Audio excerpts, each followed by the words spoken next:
all to kind of get a feel for what we do this year. We're going to open, Ambassador Untermeyer is going to give some opening remarks, kind of set the table for our discussion.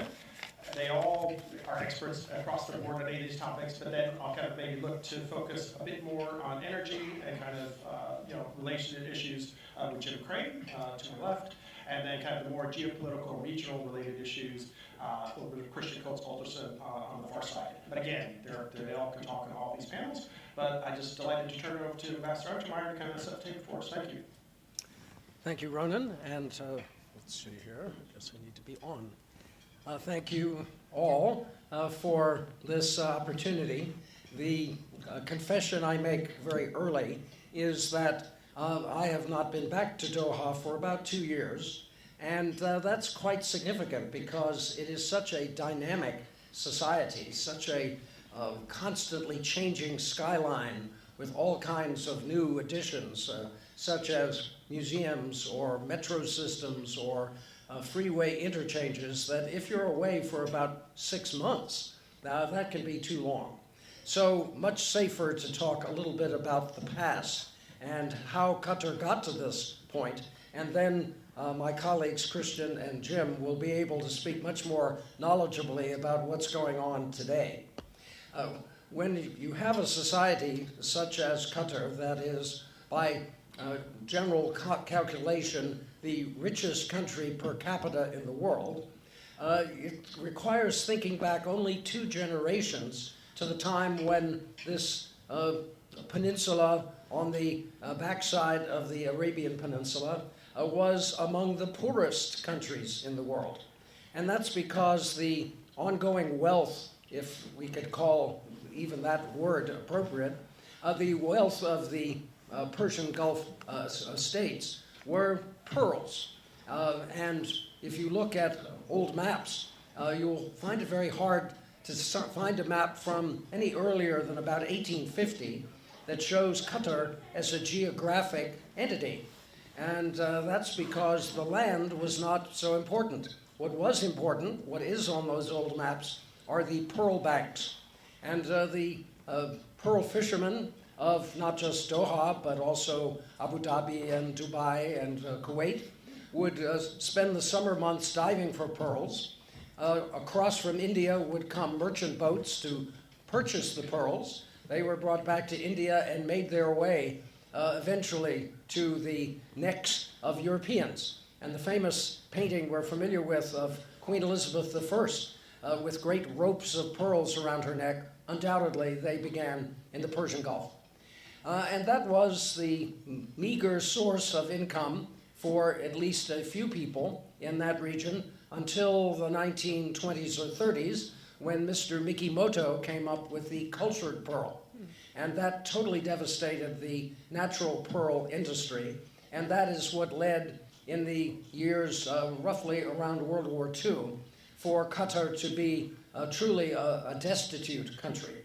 And you can talk to people still alive who remember when there were no roads, no electricity, no running water, and many other amenities. And that was pretty much the case until roughly the end of the 1950s into the 60s, as oil began to come online.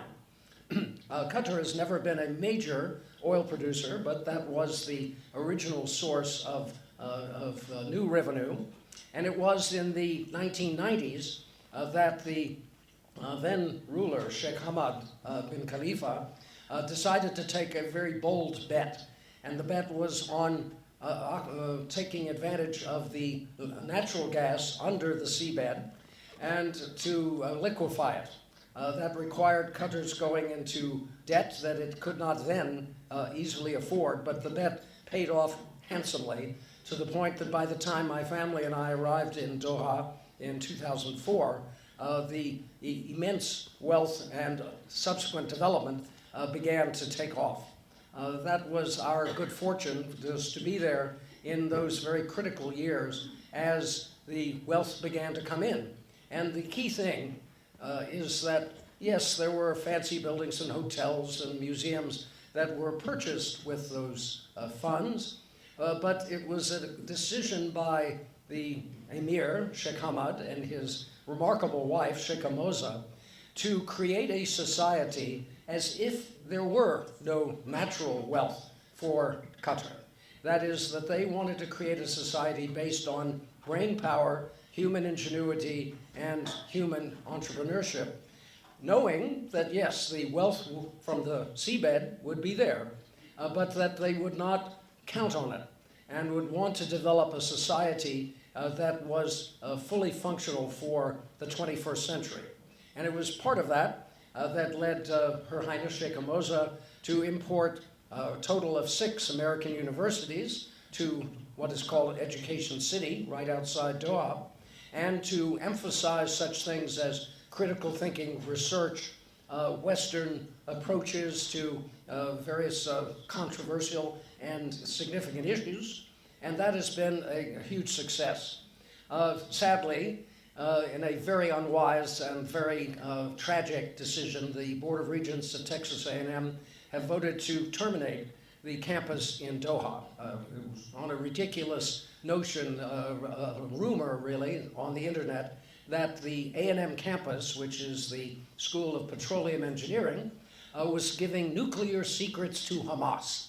And as ridiculous as that was, as much as the president of the university, General Mark Welsh, batted back this notion, that was enough to panic the Board of Regents, and they have terminated the contract, which will expire in 2028. The other universities remain, and we can be grateful for that. But as much of a blow, an insult, a tragic mistake as that vote was, Qatar has moved on, and that's why I say that not having been there for 2 years is a defect not to be able to comment on what's going on right now, and for that I'm happy to defer to my colleagues. A final word is that, as Sandia mentioned in her opening remarks at this luncheon, there are all kinds of very important close ties between Qatar and the United States. It begins with the Al Udeid Air Base, which was built entirely on speculation by Sheikh Hamad early in his tenure, on the notion, build it and they will come. And it was built in the 1990s, and today it is the most critical military asset the United States and partners have in that part of the world. As a result of that, the Congress a few years ago declared Qatar to be, quote, a major non-NATO ally, which is a very significant achievement. And in addition to the defense relationship, which gets stronger and stronger, there are also the educational ties I mentioned, the fact that the biggest, most important energy contracts are for American firms, and there are other connections as well. At any given time, at the Texas Medical Center, but also the Mayo Clinic and the Cleveland Clinic, there are many, many people from Qatar and the entire Gulf who are there for medical care of a very advanced nature. And that is another reason to be grateful for this relationship, because it does strengthen our own community. I could keep talking, but I will fall silent at this point and let our moderator pass the mic. Thank you very much, Ambassador. And actually, I thought I would just maybe turn it over to Jim to kind of get an idea for the massive connectivity for Qatar to the rest of the world, the last 10, 20, 30 years. A lot of us know as one of the biggest LNG exporters in the world to some incredibly important economies, China, India, important American allies, Japan, South Korea. Can you talk just a little bit about the kind of rough outlines of that enormous part of the wealth drive for the Qataris, and maybe also just, we all heard about it about 3 years ago when the full-scale invasion of Ukraine happened, that it might shake up global LNG markets. How has that, or has that not impacted Qatar? Sure. Yeah, you guys can hear me? Yep, here we go. Well, great to be here. Nice to meet you all. Yeah, fantastic topic for conversation here. This Qatar's gas expansion and how it got incredibly wealthy on natural gas, right? Usually you hear more on the oil side. This is a big gas story here. as Ambassador Untermeyer said, it was a small, anonymous kind of place. It was under the thumb of Saudi Arabia. Didn't have great relations with the U.S. If I'm, for a while. There was some issue with some Stinger missiles, I think, that Qatar had, and I think they even were sanctioned at one time, right, by the U.S. Congress. Resolved that fairly quickly, around, in the background, there was oil exploration offshore. Shell actually found the gas field, the North Field, in I think it was 1971. Really disappointed. They found the world's largest non-associated gas field. I'm not sure they knew it was the largest when they found it, but obviously a really, really big field. And they capped it because there was no oil in the field. It was a gas, so some natural gas liquids, but no oil. And it stayed capped until the mid '90s when the LNG sort of momentum really got going again. And it was a pretty interesting and difficult endeavor to put together all the investment for a really big LNG export operation in the Gulf. So there was a small one next door in the UAE, but they had to bring in lots and lots of investment, sign a whole bunch of long-term offtake agreements, and really lots of complex financing in a pretty politically risky place that only just kind of revived relations with the U.S. on good footing. One of the ways they did that was through Japan, right? So lots and lots of Japanese investment in Qatar and lots of funding and financing of it. Also through debt, their own debt. But I think the key part at the end of it was getting Mobil before it was ExxonMobil to sign on, and that kind of conferred on Qatar that U.S. strategic interest in Qatar, because there was such a big a U.S. oil company involved.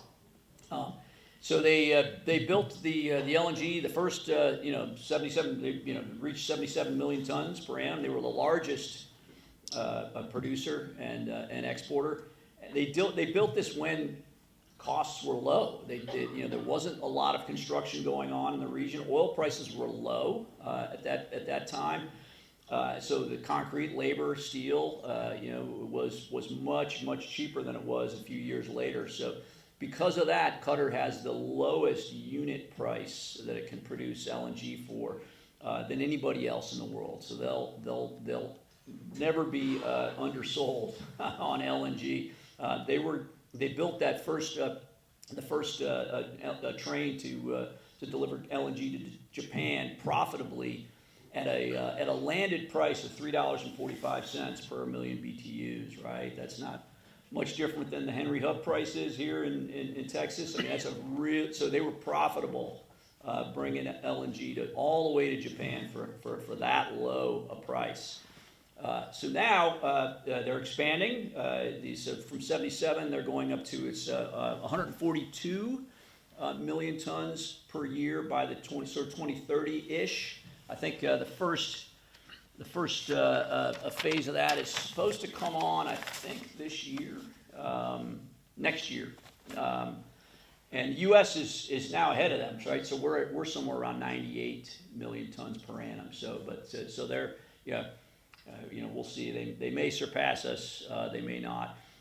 Most of that gas goes to Asia, right? A full 25% is going to China, and Qatar is also the largest supplier of gas to Japan.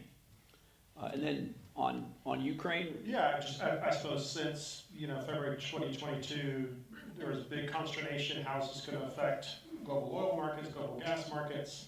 I suppose where are we now? How are things kind of shaken out, especially in terms of gas, LNG in particular? Yeah, well, so big shift in the oil and gas trade, right? So the oil trade was a lot easier for Russia to move its cargoes. So Russia basically shifted a lot of cargoes away from Europe, of course. It didn't want its oil anymore, and started exporting a lot of oil to India and to China, to Asia. It took over these kind of big growth markets that were more attractive. The Middle Eastern producers started to backfill, Russia's lost share of Europe. So they were kind of getting this market of, a less attractive demographic, shall we say, with a market in decline, right, with more climate action. So it wasn't really an attractive trade from Middle Eastern exports, but OPEC has been willing to live with it for now. On gas, those big pipelines from Western Siberia, 3,000-mile pipelines going into Europe. Most of those are not operating now. There's a little bit of gas still coming in from Russia. But they were at above 200 billion cubic meters, and now they're down below 50 going into Europe. So just a vast majority of Russian supply into Europe has halted. Those fields are basically stranded. Those assets are basically stranded now. There's this little bit going out as LNG, and so Qatar has picked up a lot of that market. And as has the U.S., right? So Europe's done a few other things. Renewables taken a bit of that. I guess one other thing I wanted to mention before I hand it off. Sorry. One of the things that really kicked off that helped Qatar a lot in the gas market was the Fukushima disaster in 2011, I think, that gas prices went up to. In Asia, they went up to like $20. So it was just, and there was a huge surge in demand because Japan shut down its entire nuclear fleet, right, which is a big portion of its power generation. So there's a couple of things that Qatar was able to take advantage of, and profit from. And maybe just a quick follow-up, and then I want to bring it to Christian for kind of the regional dynamics. You mentioned OPEC, but obviously. Qatar was a member for many years, but kind of not a traditional. It's a major gas player, whereas we typically think of the Saudis, the Russians, the Venezuelans, huge oil exporters in OPEC. 2019, it might surprise people that Qatar left OPEC. Can you explain that? I mean, is it just they were in such a unique financial position that they kind of felt they no longer needed the benefits of OPEC? What was the rationale behind that, and how has it played out for them? Yeah, they didn't have much influence in OPEC at all. I mean, there was some really small oil producer, as the ambassador mentioned. They were also in a major political dispute with a few of their neighbors who were sort of the OPEC kingpins, as it were, Saudi Arabia especially, but also a UAE, Bahrain. And there was a blockade imposed, and so Qatar was already fairly independent from OPEC, right? So they've got this big non-associated gas field where most of their revenues were coming from. They were able to produce as much gas as they wanted from that field and export it because there was no oil. So what was what forced Shell to kind of cap the well in the 70s turned out to be a big asset because they could produce as much gas as they wanted independent of their oil production. So they could raise and lower their oil production based on OPEC quotas and would not affect their gas production. So that the rest of OPEC, their domestic gas often depends on how much oil they're producing, and when there's a big quota, they wind up actually burning crude oil and power generation because they don't have as much gas. So Qatar was independent of that. It was able to, it was already building a pretty impressive, sort of autonomy from the region. One of the things that it was upset about was that it had tried to market gas in the region, and the off-takers in the region were not willing to pay anything near a reasonable price for a reasonable market price at the time. So that was another reason behind their bid to get it out of the region as LNG. So so the political disputes were probably a large part of that. I'm sure Christian, the ambassador, can weigh in on that too. And Christian, so to turn it over to you, I mean, it's amazing. It's a country the size of, I think, about Connecticut, about 2.5 million people, of which maybe 300,000 or so are native Qatari, and they have the same LNG exports similar to the United States, which has 350 million people, they have 300,000 people. Can you talk about how they use that enormous kind of financial windfall and kind of financial ability to kind of project itself in the entire region? Can you maybe talk about, say, the role of Al Jazeera, the role it's had, making relations with other groups in the region that we'll talk about, kind of Iran and Hezbollah, Hamas later. But, also like the unique idea, say, to bring the World Cup there, the first time World Cup's ever been in that part of the Middle East. How did they translate that great financial benefit into really a major political force for the region and beyond? Well, okay. Yeah, thank you. As Ambassador Untermeyer said, everything changed early mid-90s in the sense that in the 1996 we had the first export of an LNG cargo to Japan, and 96 also saw the creation of Al Jazeera. And both of those were part of Qatar's attempt to, in a way, brand itself to the world, to create enduring linkages between Qatar and international partners. One of the legacies of the smaller states in the Gulf had been the Iraq invasion of Kuwait in 1990, which really underscored the vulnerabilities of small states surrounded by much larger, potentially more confrontational and conventionally more powerful countries. Iran, Iraq, to some extent even Saudi Arabia, the smaller Gulf states. And so by creating these linkages in energy security between Qatar and partners around the world on one issue, on gas, the Qataris were able to ensure that were something to ever threaten Qatar, they would have partners willing and able to come and step up in the same way that the Bush administration did in 1990 when Kuwait temporarily ceased to exist as an independent sovereign state. Now, on the other hand, you also then have Qatar create Al Jazeera to try and create a brand, something that's known for Qatar. And Al Jazeera created a lot of complications for the Qataris. Of course, Ambassador Untermeyer will be the first to remember that there were all manner of countries would complain about Al Jazeera's coverage, including the Bush administration during the war on terror, the coverage of the wars in Iraq and Afghanistan. The Qataris would like to claim that that showed the editorial independence of the channel. It was maybe the first 24/7 news-style channel in the Middle East. It definitely broke the mold in terms of regional information, the way it was produced and consumed. But it also then, of course, led to some degree of blowback as states around the region and also the US then reacted against the coverage.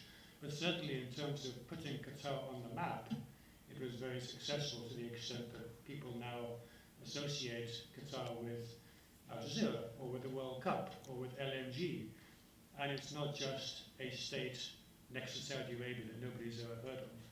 And if you're a very small state, as you were saying, that's a very rational and pragmatic way to really imprint yourself on the global consciousness, using, of course, the fact that you have one of the world's largest reservoirs of gas to then create those links. And then just to give people an idea of the similarities of the Qataris with the Emiratis, with others in the Gulf or the Saudis, other constitutional hereditary monarchies of Sunni families. You would think in a lot of ways they'd be similar ways of approaching the region and the world, and similar ways of approaching Iran. But you talk about really the unique role Qatar has had in the region, that in terms of being a go-between between groups, like Iran, like the Taliban, like Hamas, that maybe only Oman would do something similar to.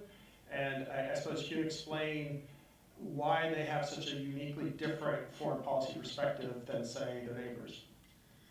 Well, I think the fact that Qatar and the UAE have such different approaches, especially Abu Dhabi and Qatar, on issues such as the Muslim Brotherhood or political Islam, Iran, shows you cannot look at the Gulf states as one kind of monolithic entity. They are so different. Even though on the surface they seem very similar, incredibly energy rich, for oil in Abu Dhabi's case, gas in Qatar's case. But when it comes to regional policies, they were almost diametrically opposed, especially after the Arab Spring, when Al Jazeera gave coverage to protests in North Africa and in Syria, which was seen to be supportive of the demands for change, and then Abu Dhabi and Saudi Arabia joined to really slam shut that window of opportunity for political transitions in Egypt and in elsewhere in the Middle East in 2012, in 2013. So there's no one size fits all.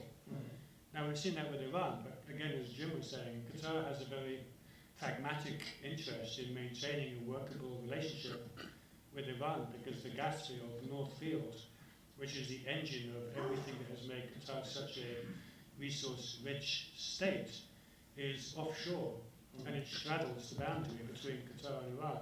So part of the field is in Iran, Iranian territory. So there's a very strong interest to at least maintain a working relationship with Iran, because if anything was to happen in terms of a conflict, either between Iran and Qatar, or between Iran and the US or Iran and Israel, Qatar would be caught squarely in the middle.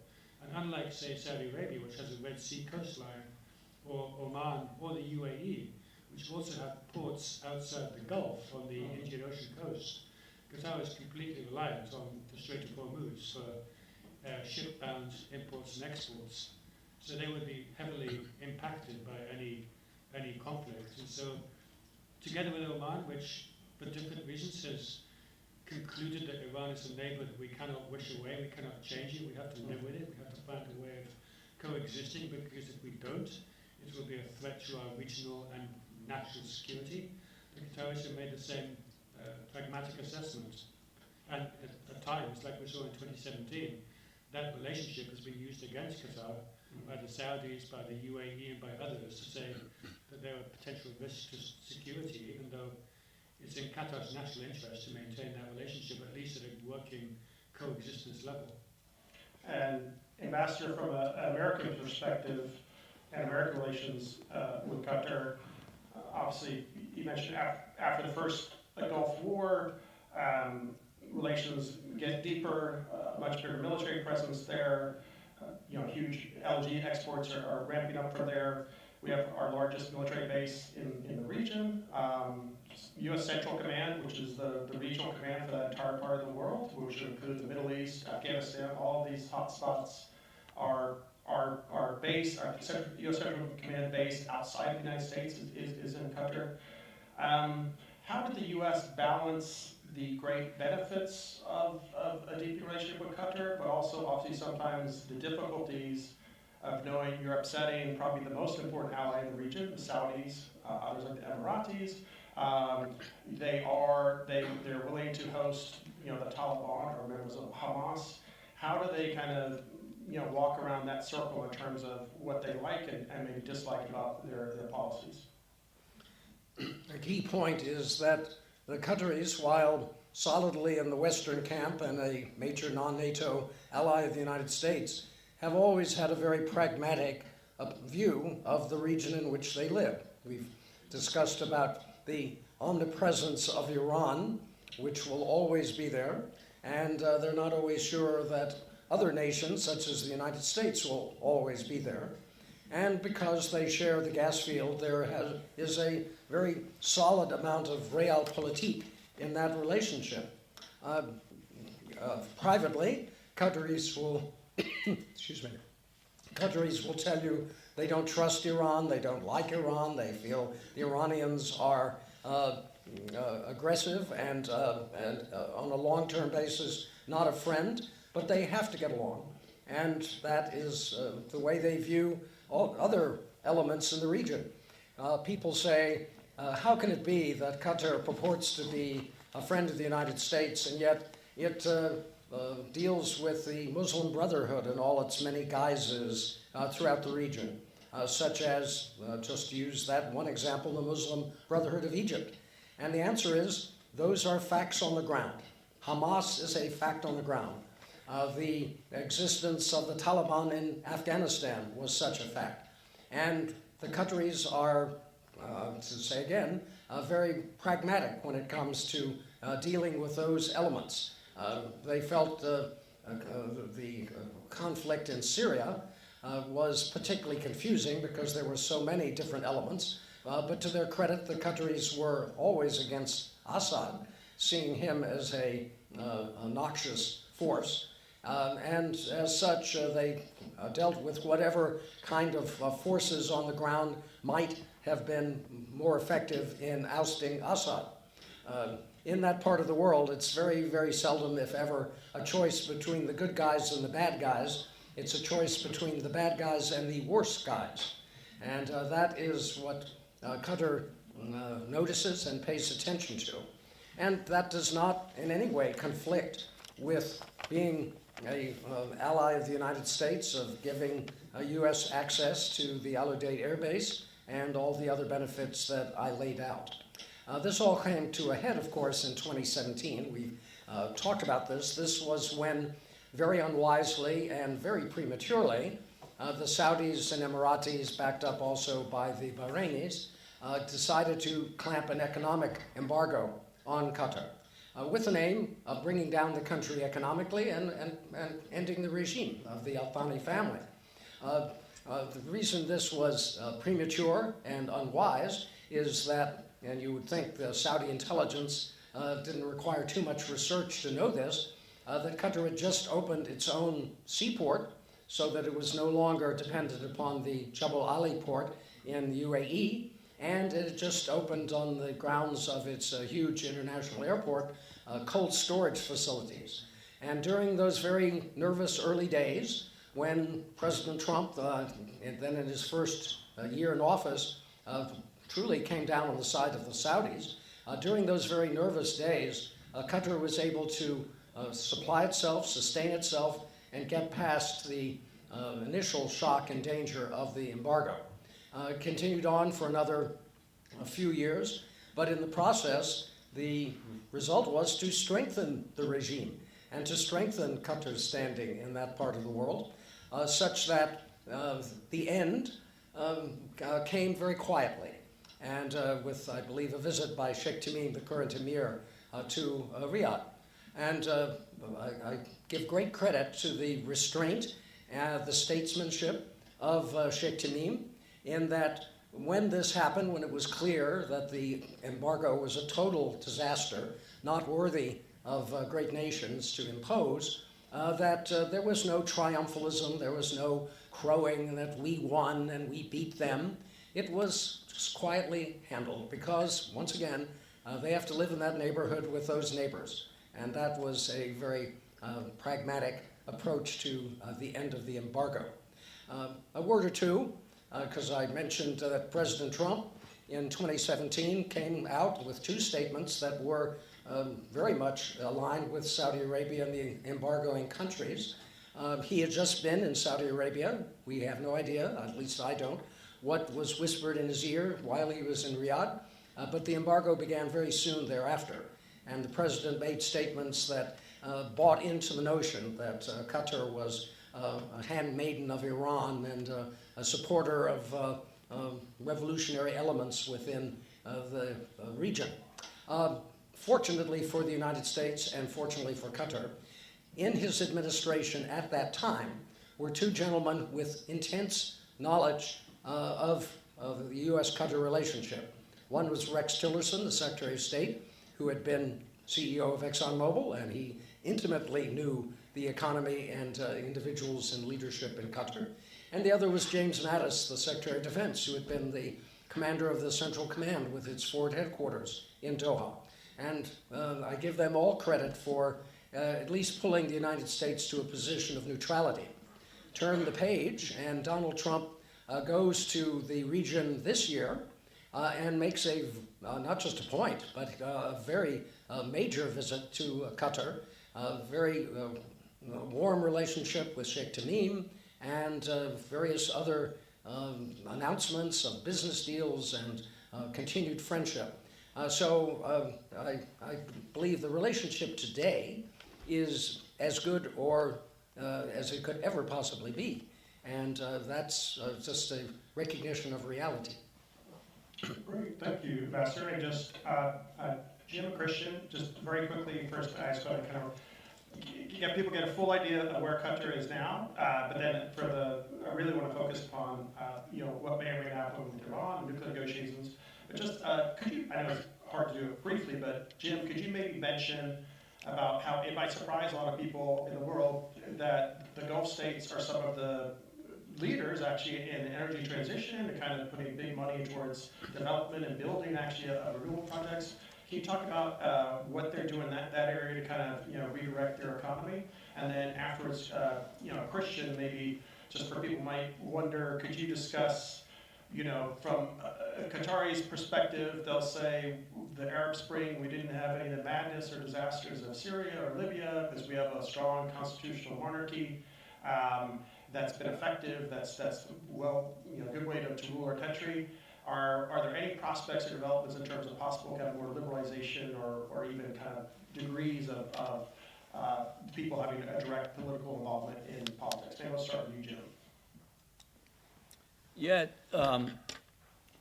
just to add on really briefly to what the ambassador said, Rex Tillerson's role.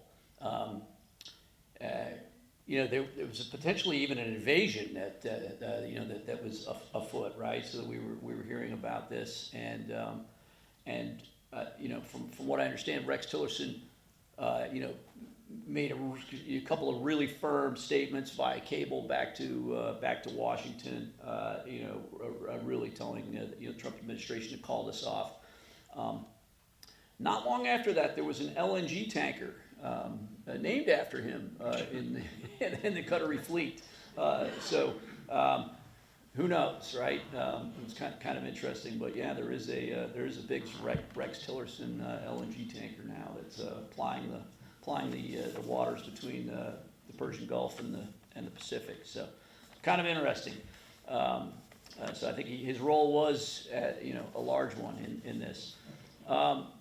So on the energy transition, yeah, so there is kind of a love-hate, relationship. I often call it a lose-lose relationship in the Gulf, with oil exporting countries where their government budget is dependent on oil or oil and gas revenues.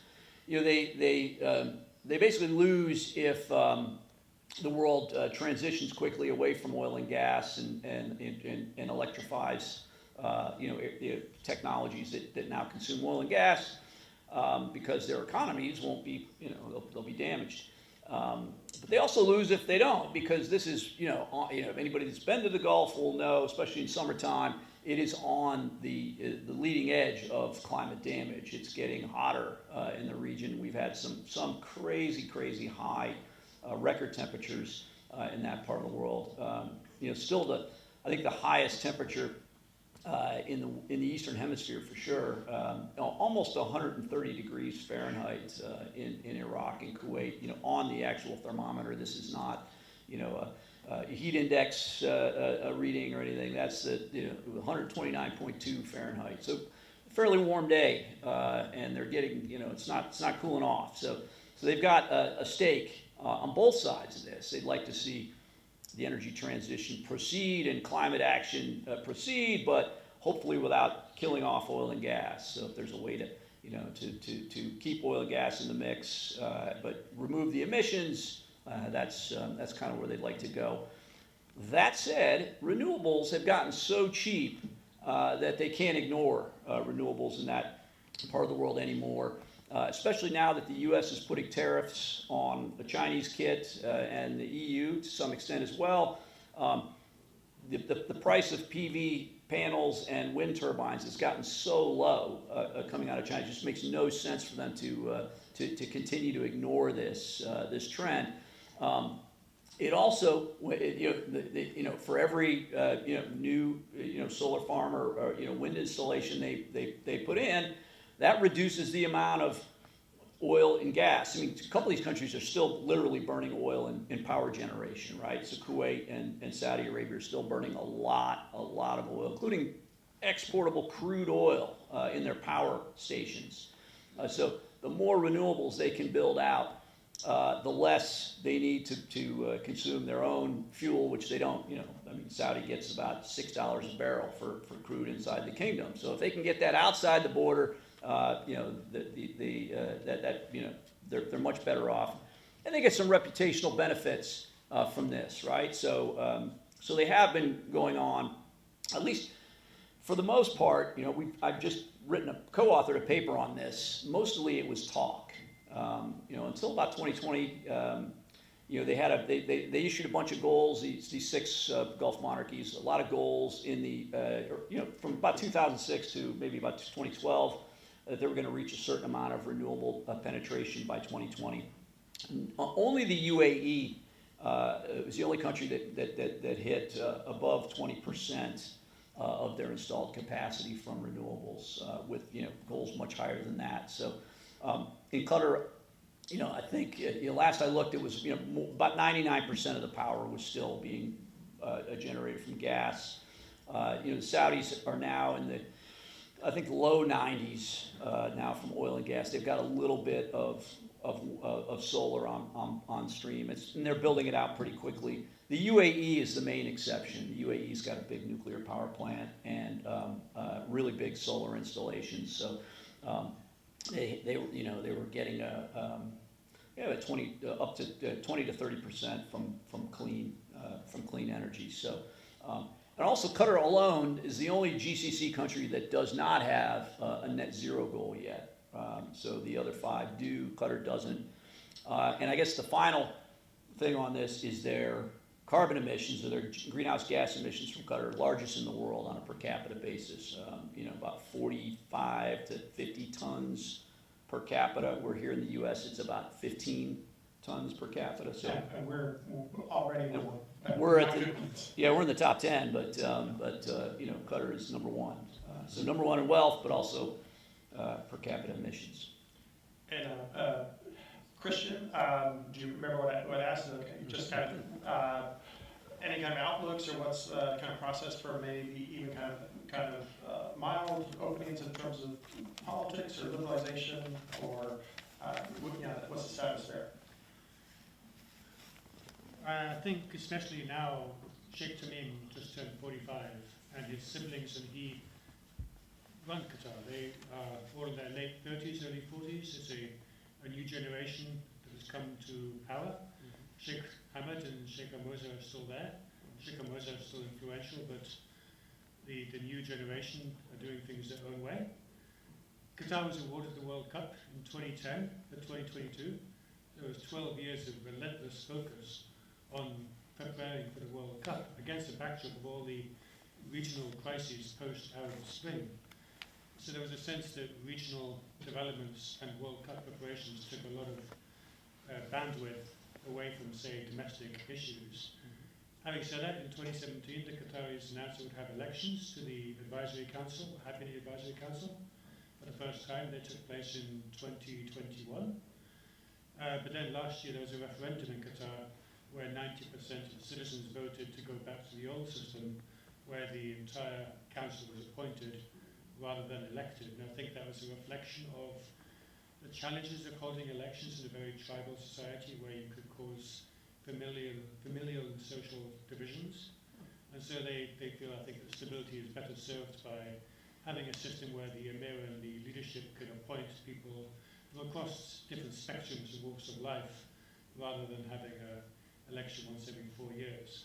So I think that's where we are in terms of political openings. And just 2 good questions to the audience, to get to where we want to go towards our conclusion.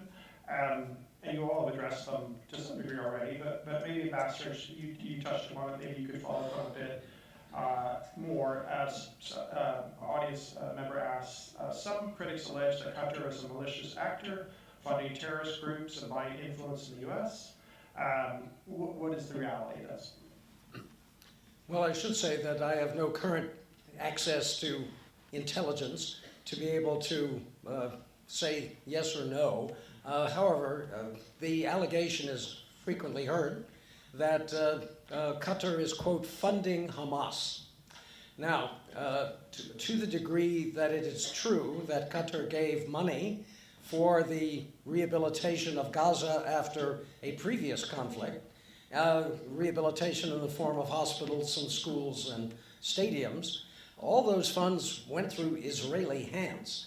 It's not like there was a check written to Mr. Sinwar, much less a regular subvention of some kind that went to those people.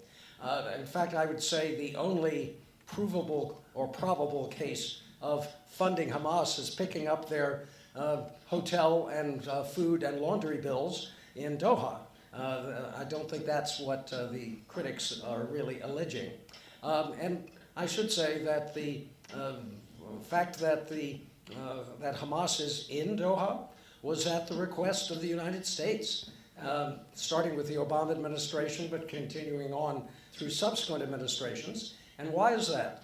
It's not that they support the regime. Once again, Hamas is a fact on the ground in Gaza, and as much as it has been devastated, it is still there, and we presume will still be there in some numbers or power. But it is not that they support the radical program of a Hamas as much as they are serving the intermediary role for the talks, which we hope will eventually lead to a permanent ceasefire, the administration of humanitarian aid, and whatever kind of restoral is in the future of Gaza.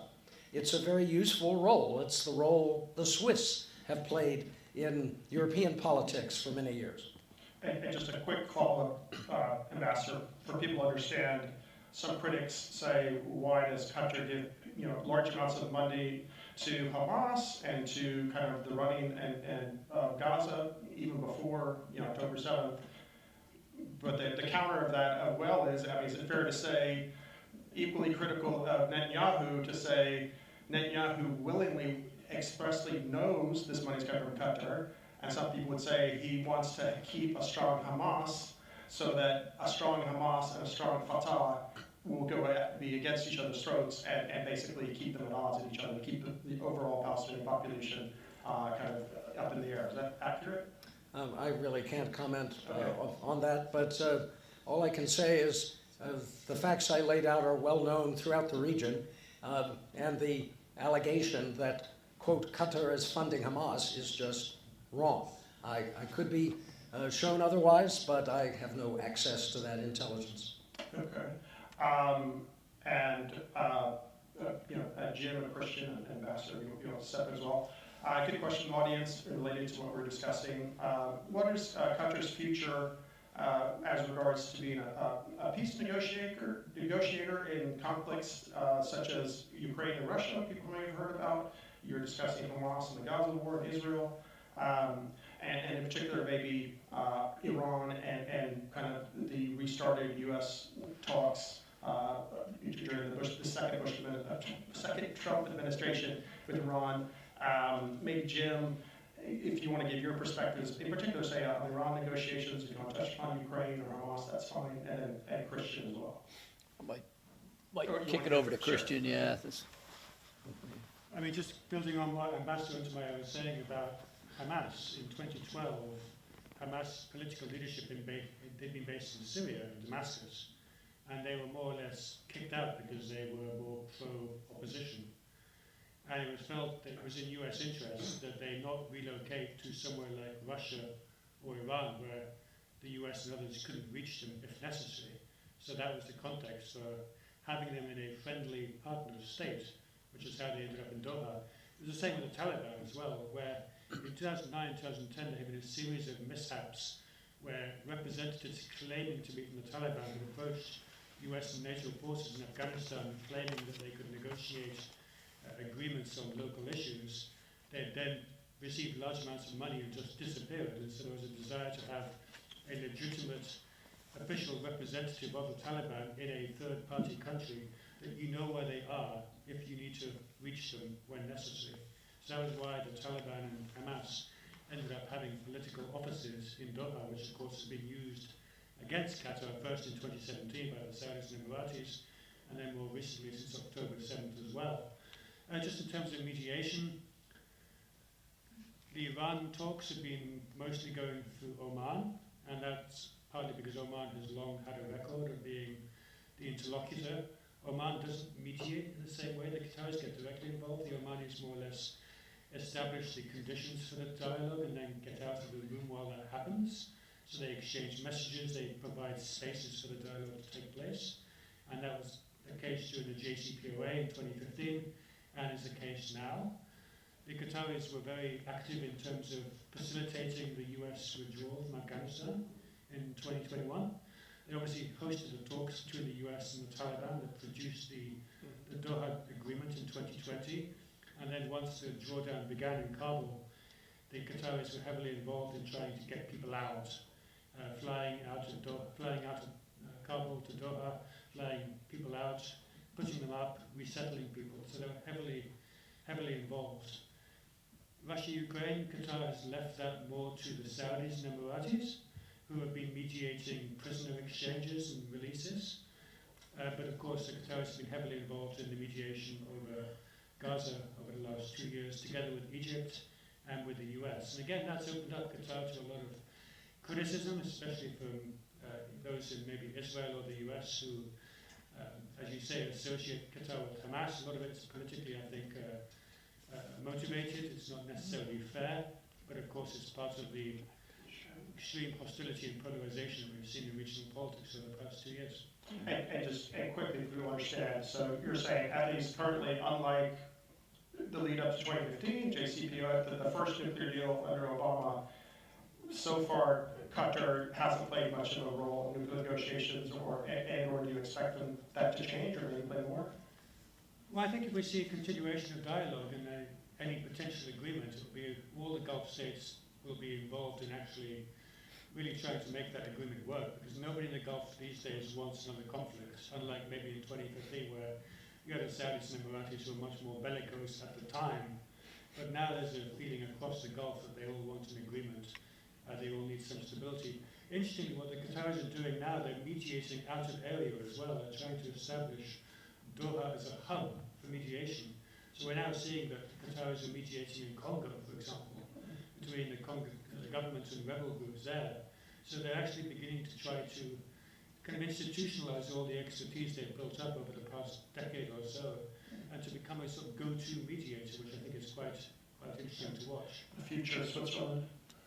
Yeah, without the mountains. Oh, sure. Yes, I'm pre-answering a question on the case of the 747 that Sheikh Tamim offered to President Trump. Well, I wasn't there. I do not know the details, but what I think I understand of that is that in those societies, people are very generous. And if you are at the topmost point of society, you can afford to be extremely generous, such as to give a 747 to the President of the United States. I really think this is not a political issue. It isn't a case of suborning Donald Trump. This goes back to what we newcomers to the Middle East are always told, that if you compliment somebody for something they have, like a lovely wristwatch, the person may feel obliged to give it to you, unless the magic word is mashallah, meaning a gift of God. So if you say, what a lovely wristwatch, mashallah, then the person isn't under obligation. But here we have the 747 flown to Palm Beach and visited by Donald Trump. It was very clear he liked that airplane, and Sheikh Tamim had one on the lot available for that gift. Now, what does this mean? I really don't think it means very much in practical terms, because we're just talking about an airframe. What really makes an Air Force One an Air Force One are all the electronics, the communications and security equipment, and that will take, as it has been taking Boeing, years to install.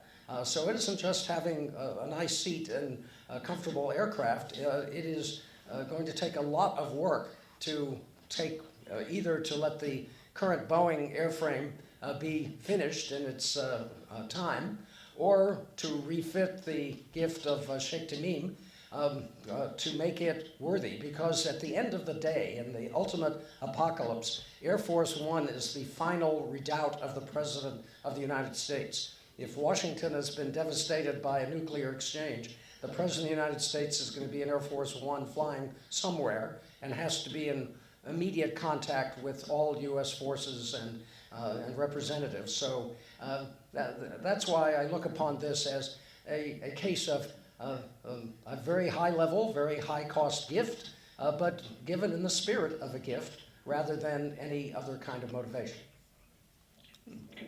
Jim? Yeah. Follow-up? I hate to drag us back into the accusations here on the Qataris, but one other thing I wanted to talk about on this sort of mediation role that we don't hear about so much anymore is that the Qataris had they had an Israeli trade mission in Doha when Ambassador Untermeyer was there. I think they finally threw him out in 2009, was it, when the Gaza fighting war in Gaza back at then? that time. But this is way before the Abraham Accords, when there was, some official recognition of Israel. The Qataris had an Israeli government mission based in Doha for years. I used to call their trade guy to get comments when I was a journalist based in Dubai. I used to get him on the phone a lot just to, ask him questions get an Israeli perspective on things that were happening in the Gulf. So there is that.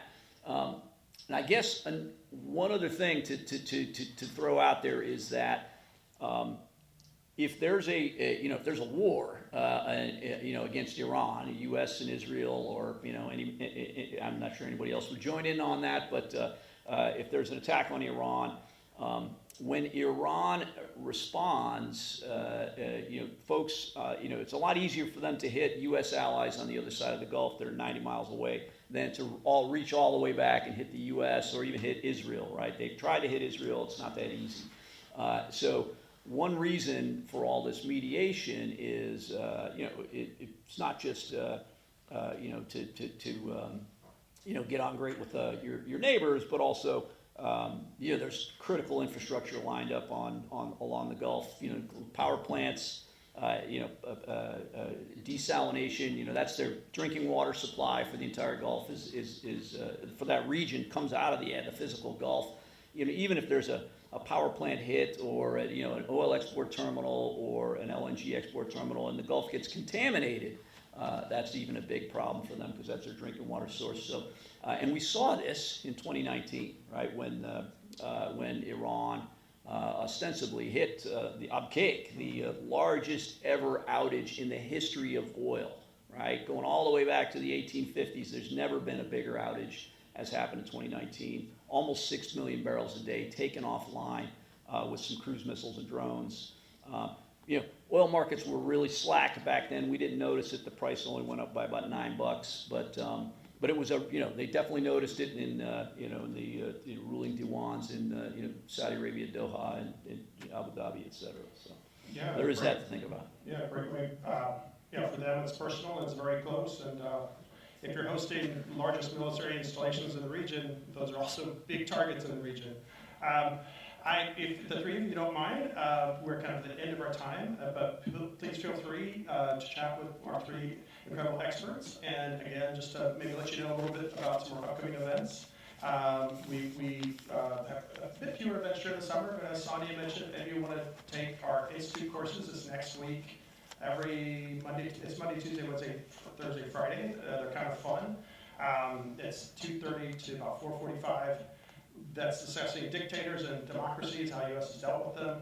We'll have a mixture of in-person and Zoom speakers. Our first speaker actually Consul General of Ukraine for in-person idea of what it's like to deal with a dictatorship. The next day we have a former Venezuelan opposition member who lives here in Houston. He'll be a speaker on Wednesday related to the region. Via Zoom we'll have the former CIA analyst who's actually the first person to interrogate himself and a colleague to interrogate Saddam Hussein. Very interesting story and perspective. And on Thursday, we'll have former Deputy Secretary of State John Sullivan, who was Deputy Secretary of State, so number 2 under Tillerson. We were talking about Tillerson. He wanted another challenge, so he actually took a big demotion and said, I want to be ambassador of Russia.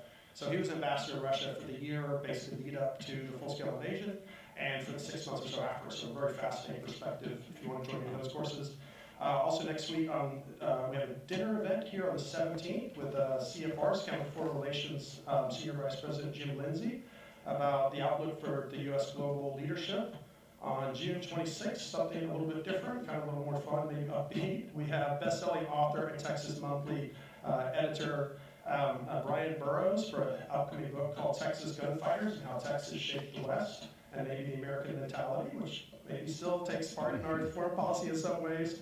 And then a little bit later, related to the region, on September 4th, it's not on our website yet, we're going to host former Iranian nuclear spokesperson and former Iranian ambassador Syed Mousavian for a unique perspective of Iran.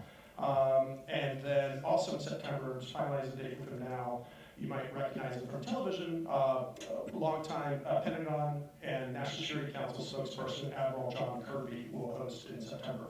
So I just want to thank our incredible panelists, Ambassador Untermeyer, our two great fellows. And again, if you don't know the Baker Institute, they have incredible people there, great research, one of the best think tanks in the country. We're delighted to have fellow Jim Crane and fellow Christian Coates Ulrichsen. We all please join me in thanking all three of our great panelists. Thank you. Oh, thanks.